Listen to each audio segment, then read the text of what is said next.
नमस्कार। Safety talks में आज बात करते हैं मैकेनिकल कंक्रीट के टाइम यूज होने वाले कंक्रीट पाइपलाइंस की। कंक्रीट पाइपलाइंस हमें मदद करती हैं हमारे कंक्रीट को एक जगह से दूसरी जगह ले जाने के लिए, लेकिन इन कंक्रीट पाइपलाइंस के साथ साथ कुछ हजार्ड्स भी हैं जिसकी वजह से साइट पे सीरियस एक्सीडेंट हो सकते हैं। हमें सबसे ज्यादा डर यह बना होता है कि ये कंक्रीट पाइपलाइन कभी बर्स्ट ना हो जाएं, और इनके पीछे कारण क्या हो सकते हैं। सबसे पहला कारण यह हो सकता है कि कंक्रीट पाइपलाइन इंस्टॉल ठीक से नहीं की गई है और इंस्टॉलेशन के टाइम पे उन्हें जो सपोर्ट चाहिए वो एडिक्वेट सपोर्ट उन्हें नहीं दिया गया है। दूसरा रीजन यह हो सकता है कि जो उनकी क्लैंपिंग है, दो पाइपलाइन को जब हम कनेक्ट करते हैं क्लैंप के जरिए, वो क्लैंप ठीक तरीके से नहीं लगाए गए हैं।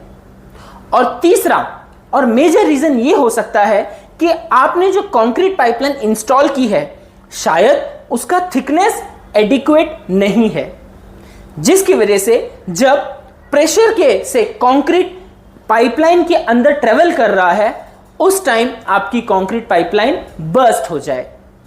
और इस कंडीशन में यदि कोई इंसान उस पाइपलाइन के आसपास खड़ा है या फिर कोई मजदूर या फिर कोई इंसान उस पाइपलाइन के ऊपर बैठा है तो इस कंडीशन में उसको भारी इंजरी हो सकती है और शायद फैटेलिटी भी हो सकती है। तो इन चीजों के बचाव के लिए हमें करना क्या होगा? इसके बचाव के लिए हमें यह करना होगा कि जब भी आप कंक्रीट पाइपलाइन का इस्तेमाल करें तो ये इंश्योर करें कि आपकी कंक्रीट पाइपलाइन जहां इंस्टॉल की गई है वहां पे उन्हें एडिक्वेट सपोर्ट दिया गया है। दूसरी चीज, क्लैंपिंग बराबर तरीके से हुई है। और अगली चीज, आपके यहां कंक्रीट पाइपलाइन का हर एक कंक्रीट पाइपलाइन का थिकनेस टेस्ट हुआ है। अब बात यह आती है कि यह थिकनेस कम कैसे होता है। यह थिकनेस कम दो रीजन की वजह से होता है। सबसे पहला है, आपका जो कंक्रीट पाइपलाइन है वो एनवायरनमेंट के एक्सपोजर में हमेशा रहता है, जिसकी वजह से उसमें रस्ट या जंग लगती रहती है।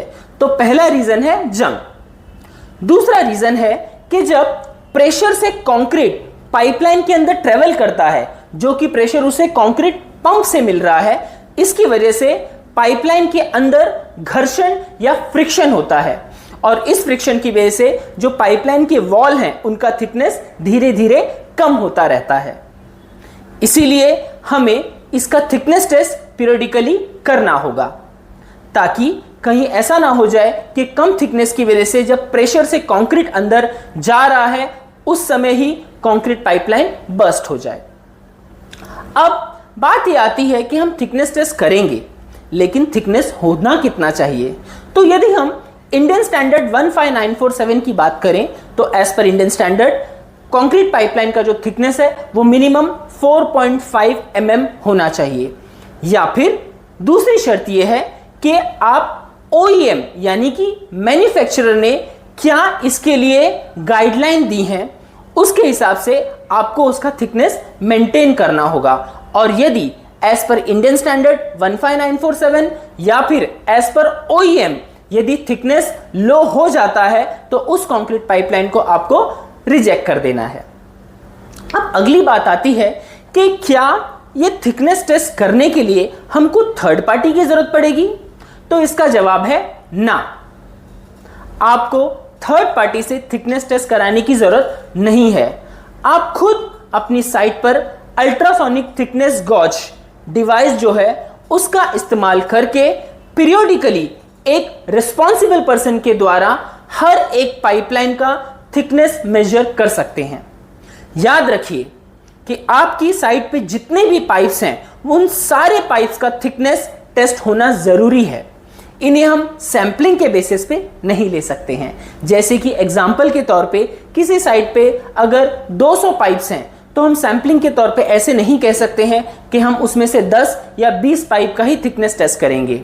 आपको सारे के सारे यानी कि 200 के 200 पाइप्स का थिकनेस टेस्ट करना होगा, ताकि एक भी पाइप में यदि कोई भी फॉल्ट है या फिर उसका थिकनेस कम है तो वो हमें पता चल जाए और हम उसे टाइमली रिजेक्ट कर सकें।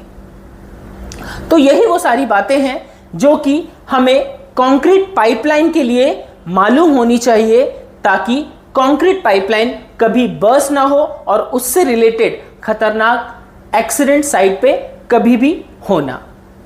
यदि इसके अलावा आपके कोई भी डाउट्स हैं तो प्लीज पूछिए, सेफ्टी टॉक्स आपके सारे सवालों के जवाब देगा। धन्यवाद।